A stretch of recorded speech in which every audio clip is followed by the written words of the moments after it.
నేను యేసుక్రీస్తును అనగా సిలువ వేయబడిన క్రీస్తును తప్ప మరి దేనిని మీ మధ్య ఎరుగుకుందునని నిశ్చయించుకున్నాను అని కొరింథీ సంఘానికి రాశాడు. మరో చోట గలతీ పత్రిక 6:14లోనేమో క్రీస్తు సిలువ యందు తప్ప మరి దేని యందు కూడా నేను అతిశయించదలుచుకోలేదు, నా అతిశయము క్రీస్తు సిలువే అన్నాడు. ఇప్పుడు అదే పౌలు కొరింథీ సంఘానికి రాస్తూ 1:31లో అతిశయించువాడు ప్రభువునందే అతిశయించవలెను అని చెప్పాడు కదా. మళ్ళీ సిలువనందు అతిశయించటం ఏమిటి? ప్రభువునందు అతిశయించటం అంటే బాగుంది. మళ్ళీ సిలువనందు అతిశయించటం అనే మాట వాడాడు. ఎందుకు సిలువనందు అతిశయించాలి? ఎందుకు సిలువను తప్ప మరి దేనిని కూడా మీ మధ్యన ఎరుగుకుందునని నిశ్చయించుకుంటుని అని ఎందుకన్నాడు అనే ఒక ప్రశ్న మీద మనం ధ్యానం ఉంచుదాం, లక్ష్యం ఉంచుదాం. జాగ్రత్తగా వినండి, కొన్ని కీలకమైన విషయాలు మీకు అందించి ముగిస్తాను.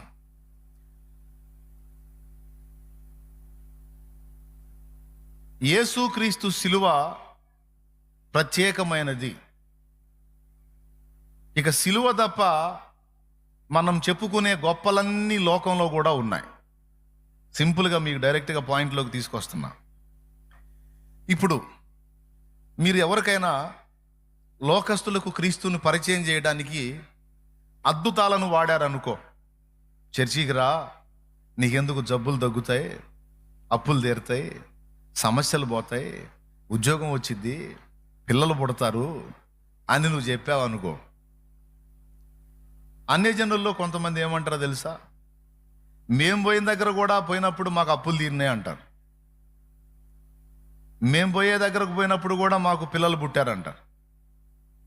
అసలు నాకైతే 16 సంవత్సరాల పిల్లలు లేరు, ఫలానా దగ్గరకు పోయినాక పిల్లలు పుట్టారు, నాకు ఫలానా స్వామి ఇచ్చాడు అంటారు. అలాగే రోగం తగ్గిద్దిరా అంటే నేను పోయిన ఫలానా దగ్గరికి పోయాను, అక్కడికి పోయినాక రోగం తగ్గిందంట. నువ్వు ఏది చెప్తావో, ఏ అద్భుతాల గురించి మాట్లాడతావో, అద్భుతాలన్నీ అవతల వాళ్ళు కూడా మాకు అక్కడ జరిగినాయి అని చెప్పడానికి అవకాశం ఉందా లేదా? ఉంది అన్నోళ్ళు స్పందించండి, ఉందా లేదా? నీకు అక్కడక్కడ తగిలి కూడా ఉంటారు. అద్భుతాలా, మా దగ్గర కూడా జరుగుతుంది, మాకు చెప్పు, నీ సోదిపో అంటారు. స్తోత్రం, ఓకేనా? రైట్. మరి రెండవది, మంచి నీతి సూత్రాలు, నీతి మాటలు దొరుకుతాయి రా అన్నావు అనుకో, మా దగ్గర కూడా ఉన్నాయి బోల్డ్ అని నీతి మాటలు. కావాలంటే రా, కుప్పలు ఉన్నాయి. నువ్వు ఎన్ని నోట్సులు రాసుకుంటావో రాసుకో, కుప్పలు నోట్సులు సరిపోయేంత నీతి మాటలు మా దగ్గర ఉన్నాయి అంటారు. చెప్పిన ఇతర విశ్వాసాల్లో ఉన్న వాళ్ళు వాటన్నిటినీ చెప్తారు. మరి నువ్వు ఇక ఏది చెబితే వాళ్ళు నోరెత్తరు అంటే ఒక్క సిలువ విషయం తప్ప ఇక వాళ్ళు అన్ని సంగతుల విషయమే నోరెత్తుతారు. ఎందుకంటే ఇతర మతాలలో దేనిలో కూడా లేనిది, ఒక బైబిల్లో మాత్రమే ఉన్నది, యేసు మాత్రమే నెరవేర్చినది సిలువ కార్యము. దేవునికి స్తోత్రం కలుగును గాక. ఏం లేదు, సిలువ లేదు. కాబట్టి ఒక వ్యక్తిని కార్నర్ చేయాలి అంటే, మానవ జాతిని నిత్య నరకము నుండి తప్పించడానికి, మానవ జాతిని పాప విమోచనలోనికి తీసుకొని రావడానికి అద్భుతాల, ఆశ్చర్యాల, సూచక్రియల, మహత్కార్యాల, నీతి మాటల, నీతి సూత్రాల ఇవేవి కాదు.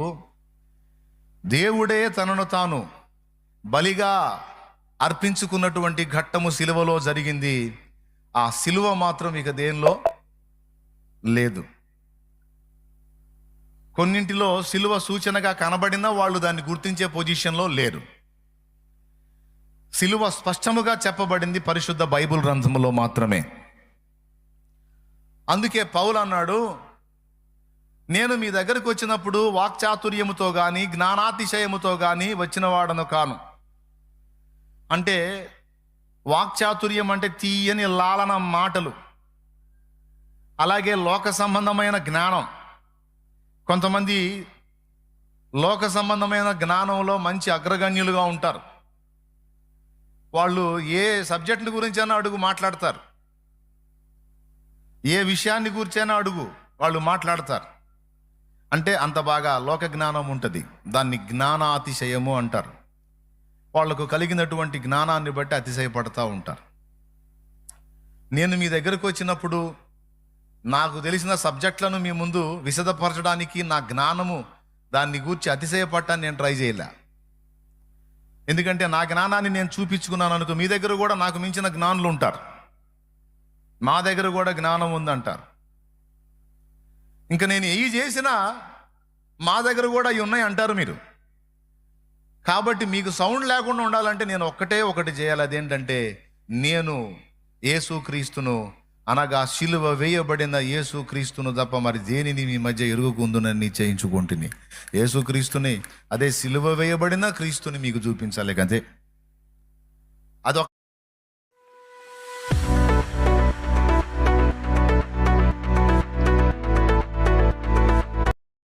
అదొక్కటి ఎత్తామంటే ఇంక అవతలోడికి సౌండ్ ఉండదు. అద్భుతాలు చేయిస్తా మా యేసుప్రభు అంటే మా దేవుడు కూడా చేస్తాడంట. జ్ఞానం నేర్పుతాడు మా యేసుప్రభు, మా దగ్గర కూడా జ్ఞానం నేర్పుతారు. బోల్డ్ అంత జ్ఞానం దా నేర్చుకుందు. కానీ నీతి సూత్రాలు దొరుకుతాయి, మా దగ్గర కూడా దొరుకుతాయి, మా దేవుడు కూడా నేర్పుతాడు దా. మరి ఈయన పాపుల కొరకు సిలువలో ప్రాణం పెట్టి తిరిగి లేచాడంటే మా మనోడు చేయలేదు కా పని. ఇది మాత్రం మా దగ్గర లేదు. లేదు కదా, అందుకు రావాలి, ఇప్పుడు యేసు దగ్గరికి రావాలను అని పిలుస్తాం మనం. నువ్వు జ్ఞానం చెప్పు, సూచక్రియలు, మాతకార్యాలు, అద్భుతాలు చెప్పు, నీతి సూత్రాలు చెప్పు, నీతి బోధాలు చెప్పు, ఇవన్నీ మా దగ్గర ఉన్నాయా. కానీ వారి దగ్గర లేనిది ఒక్కటే, సిలువ వేయబడిన యేసు. ఇప్పుడు చెప్పండి, సిలువ అతిశయ కారణమా కాదా? సిలువ వేయబడిన క్రీస్తు అతిశయ కారణమా కాదా? ప్రభువునందు అతిశయించటము, ఆయన సిలువ యాగమునందు అతిశయించటము ఒక్కటే. అందుకే పౌలు భక్తుడు తన దగ్గర బోల్డ్ అంత సబ్జెక్ట్ ఉన్నా ఆ సబ్జెక్టుని ఎక్స్పోజ్ చేయడానికి ఇష్టపడాల, తన జ్ఞానాన్ని చూపించుకొని అతిశయపడటానికి ఇష్టపడాల. సిలువ వేయబడిన యేసును గూర్చి మాత్రమే వారికి ప్రచురపరిచాడు. ఓకేనా? కాబట్టి ఇప్పుడు లోకంలో మిగిలిన వాళ్ళలో లేనిది మన దగ్గర మాత్రమే ఉన్నదేంటి చెప్పండి, పెద్దగా చెప్పండి. సిలువలో పాపికి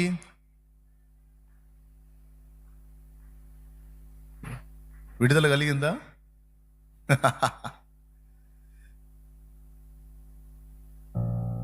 ఇది ఫస్ట్ మీరు గుర్తుపెట్టుకోవాలి.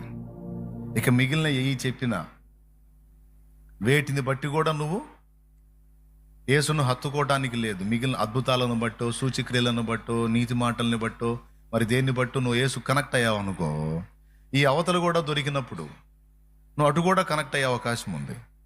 అందుకే మిగిలిన అద్భుతాలు, సూచక్రియలు, మాతకార్యాలు, నీతి బోధలు, జ్ఞానోక్తులు ఇవన్నీ కాదు, సిలువను బట్టి కనెక్ట్ అవ్వాలి నువ్వు. ఏమన్నా అర్థమైందా మీకు? ఎంతమందికి అర్థమైంది? అర్థమైతే చేతులేదు. దేన్ని బట్టి కనెక్ట్ అవ్వాలి? అది అద్భుతాలు జరిగినా, సూచక్రియలు జరిగినా పాపికి విడుదలైతే లేదుగా. జ్ఞానబోధలు బోధించినా పాపికి విడుదల లేదుగా, నరకమేగా. అలాగే నీతి సూత్రాలు మాట్లాడినా పాపికి విడుదల లేదుగా, నరకమేగా. కానీ ఇక్కడ వాటన్నిటితో పాటు పాపిని నరకము నుండి కాపాడటానికి, వాని పాపముల నుండి పాపిని విడిపించడానికి ఇక్కడ సిలువ యాగము జరిగింది. ఇది అదనం, ఇది స్పెషల్. కాబట్టి మీరందరూ దేన్ని బట్టి కనెక్ట్ అయ్యారు యేసుకి? నిజమేనా? ఇప్పుడు నేను చెప్పాను కాబట్టి సిలువను బట్టి అంటున్నారా? ఒకవేళ నేను ఈ మాట ముందు చెప్పకుండా ఆ ముందు చెప్పిన 3 సంగతులు కూడా నేను చెప్పినట్లయితే సిలువను ఒక్కదాన్ని మరుగు చేసి వీటిలో ఏదో దాన్ని బట్టి కనెక్ట్ అయ్యాననేవాడు. యేసు ప్రభు జ్ఞానం నాకు నచ్చింది బ్రదర్, అసలు ఆయన నీతియుక్తమైన జీవితం నాకు నచ్చింది బ్రదర్ అని. లేకపోతే నాకు అప్పుడు ఒక గడ్డ వచ్చుండే, ఆ గడ్డ పోయింది, ఆ తర్వాత నేను ప్రభువుని నమ్ముకున్నానని చెప్తుండేను. ఇప్పుడు నేను ముందే మ్యాటర్ వివరించా కదా, అందుకని సిలువ ఇవన్నీ కాదు కానీ సిలువ. దేవునికి స్తోత్రం కలుగును గాక. హల్లెలూయా. స్పష్టంగా రాసుకోండి మీ నోట్స్లో. నేను యేసు సిలువను బట్టి యేసు కనెక్ట్ అవ్వాలి నేను. ఎందుకంటే ఇది ఇంకా ఎక్కడా లేదు. ఎక్కడన్నా ఉంది అంటే అది యేసును గురించిన సమాచారమే. స్తోత్రం. ఖురాన్ షరీఫ్లో ఉంది. సహోదరులు ఏం చెప్తారంటే యేసు సిలువలో చనిపోలేదు, అల్లాహ్ పైకి తీసేసుకున్నాడు. అల్లాహ్ అంటే దేవుడు అని అర్థం, అంతే. పైకి తీసేసుకున్నాడు, ఆ సిలువ మీద ఇబ్లీస్ని సిలువ వేయించాడు అని అంటారు. అది తప్పు. తప్పు. ఖురాన్లో స్పష్టంగా యేసు పుట్టినప్పుడు యేసే మాట్లాడినట్లుగా సూరా మరియంలో క్లియర్గా రాయబడి ఉంది. నేను పుట్టిన రోజు, మరణించే రోజు, తిరిగి బ్రతికింపబడి లేచే రోజు నాకు శాంతి కలుగుతుంది గాక అని యేసు వారు పలికినట్లు సూరా మరియం పోయిన కనీసం ప్రవక్తనైనా ఒప్పుకుంటే ప్రవక్త అబద్ధాలు ఆడతాడా? స్పష్టంగా చెప్పాడుగా, నేను పుట్టిన రోజు, మరణించే రోజు, తిరిగి బ్రతికింపబడే రోజు నాకు శాంతి కలుగుతుంది గాక అంటే పుట్టుక, మరణం, పునరుద్ధానం మూడింటిని గురించి ఆయన మాట్లాడాడు. అప్పుడు యేసు సిలువను గురించి ఖురాన్ కూడా సాక్ష్యం ఇచ్చినట్లే, వాళ్ళు ఒప్పుకున్నా ఒప్పుకోకపోయినా. దేవునికి స్తోత్రం. ఈ మాట ఉందో లేదో కావాలంటే అడగండి, పోయి చదవండి మీకు దొరికితే. నా దగ్గర తెలుగు ఖురాన్ ఉంది, అండర్లైన్ చేసి పెట్టుకున్నా, స్పష్టంగా ఉంది. కాబట్టి యేసు సిలువ మీద ప్రాణం పెట్టాడు, సర్వమానవాళి పాప పరిహారార్థమై రక్తము చిందించాడు. ఆయన రక్తమును బట్టి ఎల్ల మానవులకు ఆయన యందలి విశ్వాసం ఉంచే వారందరికీ రక్షణ ప్రకటించబడింది. దేవునికి స్తోత్రం. అలాగే దేవుని యొక్క బలియాగాన్ని గురించి ఋగ్వేద సంహిత 10వ మండలం 90వ సూక్తం, దాన్ని పురుష సూక్తం అంటారు. వేద సాహిత్యంలో ఋగ్వేదం 10వ మండలం 90వ సూక్తం పురుష సూక్తం అంటారు. ఆ సూక్తములో ఆది సంభూతుడు, తొలుత జన్మించినవాడు మానస యజ్ఞమున యజించబడినాడు అని అందులో రాశాడు. టీకా తాత్పర్యములో సృష్టికర్త ఎవరైతే ఉన్నాడో ఆయనే బలి ఇవ్వబడే హోమ పశువుగా చేయబడ్డాడు అని సృష్టికర్త బలియాగాన్ని గురించి అందులో రాశారు. దేవునికి స్తోత్రం. కాబట్టి మనకి అతిశయ కారణం ఏదన్నా ఉంది అంటే అది యేసుక్రీస్తు సిలువయే. బాగా వినాలి. ఇప్పుడు ఈ మొక్క చెప్పడానికే మాకు ఇంతసేపు టైం తీసుకున్నాం అనుకోవద్దు. జస్ట్ పునాదిగా ఈ విషయాన్ని మీ దృష్టికి తీసుకొచ్చా. ఇప్పుడు అసలు సంగతికి వస్తా. ఇప్పుడు మనందరికీ రక్షణాధారం యేసు సిలువ బలియాగం. యేసు సిలువలో మనకి ఏమేమి దొరికినాయి, అసలు యేసు సిలువలో ఏమేమి కనబడ్డాయి అంటే ఇంట్రెస్ట్ ఉంటే రాసుకో. ఇది కూడా టూకీగా చెప్పి అసలు పాయింట్లోకి వెళ్తా. యేసు సిలువలో దేవుని న్యాయము కనబడింది. యేసు సిలువలో దేవుని న్యాయం కనబడింది. న్యాయం ప్రకారం దేవుడు పాపికి శిక్ష విధించాడు. ఆ శిక్ష పాపి మీద పడకుండా తన ప్రియ కుమారుని మీద మోపి ఆయన మరణ పునరుద్ధానముల ద్వారా పాపికి రక్షణ ప్రకటించాడు. పాపికి శిక్ష అయితే కన్ఫామ్ చేశాడు, పాపానికి శిక్ష అయితే కన్ఫామ్ చేశాడు. ఇది దేవుని న్యాయ విధి. గనుక సిలువలో దేవుని న్యాయం కనపడింది. న్యాయాన్ని లక్ష్య పెట్టనోడైతే సిలువ ఎక్కాల్సిన అవసరంలా. న్యాయాన్ని గౌరవించాడు కాబట్టే నా పిల్లలు చేసిన పాపానికి ఇదిగో తండ్రిగా నేను వెలజల్లిస్తానని సిలువెక్కాడు. న్యాయానికి సమాధానం చెప్పటానికి అది దేవుడంటే ఇవి పడితే అవి చేసేదను అందరు మంచి కోసం అట్ట చేసేయాలని చెప్పడం కాదు. స్తోత్రం. ఎయ్యి పడితే అవి చేయటమను లోక కళ్యాణం కోసం అది చేశానని చెప్పటం కాదు. స్తోత్రం. పెద్దగా చెప్పండి. ఎయ్యి పడితే అవి చేయటం లోక కళ్యాణం కోసం అవి చేశానని చెప్పడం కాదు. న్యాయం. మనమందరము ఆయన పిల్లలము, ఆయన మన తండ్రి. మనమందరం పాపులమై ఉన్నాం, మన పాపమునకు న్యాయం ప్రకారం శిక్ష రావాలి.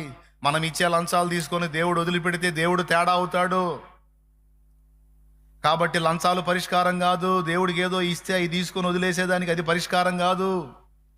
మరి ఏది పరిష్కారం అంటే పాపానికి శిక్షయే పరిష్కారం. అయితే పిల్లలు చేసిన పాపానికి పిల్లలు నశించడం ఇష్టం లేని తండ్రి ఆ శిక్షను తన మీదికి తీసుకొని తన శరీరమందు దానికి శిక్షను అనుభవించి న్యాయానికి, ధర్మానికి, సత్యానికి సమాధానం. మరి ఈ విధంగా చేసినోడు ఇంకెక్కడున్నాడో ఒకసారి చూపించు, నాకు చూపించు. సర్వమానవాళి పాప పరిహారార్థమై ఇలాగూ నెరవేర్చిన వాడు ఇంకెవరున్నారు? ఒక్క యేసు తప్ప ఇంకెవరూ లేరు. అందుకే ఎన్ని తిట్టినా, కొట్టినా, దూషించినా, ఎన్ని రకాలు మాట్లాడినా ఆయనను గూర్చి, ఆయన సత్యమును గూర్చి ప్రకటించకుండా ఉండలేకపోతున్నాం, ప్రకటించకుండా ఉండం. స్తోత్రం. ఓకేనా? సిలువలో ఏం కనపడింది? మీ క్లారిటీ ఉందా? 2 ఏళ్ళు అన్నంత క్లారిటీ. Okay, right. సిలువలో దేవుని ప్రేమ కనపడింది. సిలువలో ఏం కనపడింది? దేవుని ప్రేమ కనపడింది. పాపాన్ని ఎంత ద్వేషిస్తాడో, పాపిని ఎంత ప్రేమిస్తాడో కూడా సిలువలోనే అర్థమైంది. ఏం చేద్దాం, పాపులైన తన పిల్లలు కదా. ఇంకొక మాట చెప్పాలంటే, ఎవరన్నా మంచోడి కోసం ప్రాణం పెట్టడానికి ఇష్టపడతారు, చెడిపోయినోడి కోసం ఎవరైనా ప్రాణం పెడతారా? మనలో ఒక్కళ్ళన్నా మంచోళ్ళు ఉన్నారు? అబద్ధాలు ఆడకుండా నిజం చెప్పండి. నేను 100కు 100% మంచోడిని, మంచిదన్న వాళ్ళు చేతులు ఎత్తండి. గజమాల ఆర్డర్ చేస్తా. స్తోత్రం. ఒక్కళ్ళు కూడా లేరు, ఫుల్ తేడా. అయితే మనందరము పాపులమై ఉండగానే యేసుక్రీస్తు మన పాపముల కోసము చనిపోయెను. ఎంత ప్రేమించాడు! ఇందాక చిన్నోడు పాడాడు, యేసు నన్ను ప్రేమించినావు, పాపినైనా నన్ను ప్రేమించినావు. ఎందుకు పనికొస్తాను తండ్రి నీకు? నా వంటి నరుడొకడు నన్ను ప్రేమించిన నా వలన ఫలం కోరతాడు. ఏ ఫలం లేకుండా నన్ను ఎవడు ప్రేమించడు. ఎవరన్నా నన్ను ప్రేమించి దువ్వుతున్నారంటే నా వల్ల వాళ్ళకి ఏదో ఉపయోగం ఉంది కాబట్టి లాలన మాటలు, దువ్వుడు మాటలు ఎన్ని ఉంటాయి. ఎవడికి పనికి రాకపోతే అందరూ ఎప్పుడు చేస్తావు అంటారు. ఎవరైనా నన్ను ప్రేమించారంటే ఏదో ప్రతిఫలం నా వల్ల ఉంటేనే. మరి నా వల్ల నీకేం ప్రతిఫలం ఉంటుందయ్యా? నీ వంటి పుణ్యునికి నా వంటి పాపితో కేవలం ఏమి లేకనైనా నా కోసం అంత త్యాగం చేశావు ప్రభువా. యేసు నన్ను ప్రేమించినావు, పాపినైనా నన్ను ప్రేమించిన. యేసు సిలువలో దేవుని ప్రేమ కనపడింది. దేవునికి స్తోత్రం. యేసు సిలువలో దేవుని నీతి కనపడింది. దైవ నీతి, దైవ న్యాయం, దైవ నీతి, దైవ ప్రేమ కనపడ్డాయి సిలువలో. ఇంకేం జరిగింది సిలువలో? మనందరికీ శత్రువైన అపవాదికి ఓటమి కలిగింది సిలువలో. తన యందు విశ్వాసం ఉంచే వారికి శత్రువు మీద జయము కలిగింది సిలువలో. దేవునికి మహిమ. మనందరం సైతానుకు బందీలం అయిపోయాం పాపం చేసి. మొత్తాన్ని సంకలో పెట్టు కూర్చున్నాడు వాడు. ఇప్పుడు యేసు ప్రభు సిలువలో మరణించి తిరిగి లేచిన తర్వాత వాడి కబంధ హస్తాల్లోంచి బంధ విముక్తులం అయిపోయాం. ఇప్పుడు మనం స్వతంత్రులం అయిపోయాం. పాపమునకు, సాతానుకు మన మీద ఇక అధికారము, మరణానికి కూడా లేదు. మరణానికి ఎందుకు లేదు? సత్తన్నాంగా అంటారా? సచ్చినా మళ్ళీ బతుకుతాం. స్తోత్రం కలుగునుగాక. సచ్చినా మళ్ళీ బతికినప్పుడు ఇంకా దానికి విలువేముంది? నిద్రపోయాడు, లేచాడు, దానికి విలువేముంది? చనిపోయినా తిరిగి బ్రతుకును కదా. కాబట్టి ఇక మరణానికి విలువ, ఇక రెండవ మరణం అసలు లేనే లేదు. అంటే నరక ప్రయాణం లేదు. కాబట్టి శత్రువు ఓడిపోయాడు. మనల్ని ఎట్లనన్నా ఈడ్చికెళ్ళాలని స్కెచ్ గీశాడు, బుస్ అయిపోయాడు. వాడు పాపం వేసిన స్కెచ్లన్నీ సిలువలో బుస్ అయిపోయినాయి. వాడు ఓటమి పాలయ్యాడు. యేసు జయించాడు. తన యందు విశ్వాసం ఉంచిన వారందరినీ ఆ జయించిన లిస్టులోకి చేర్చాడు. ఇప్పుడు యేసును బట్టి మనందరం కూడా నిత్య జీవానికి వారసులం.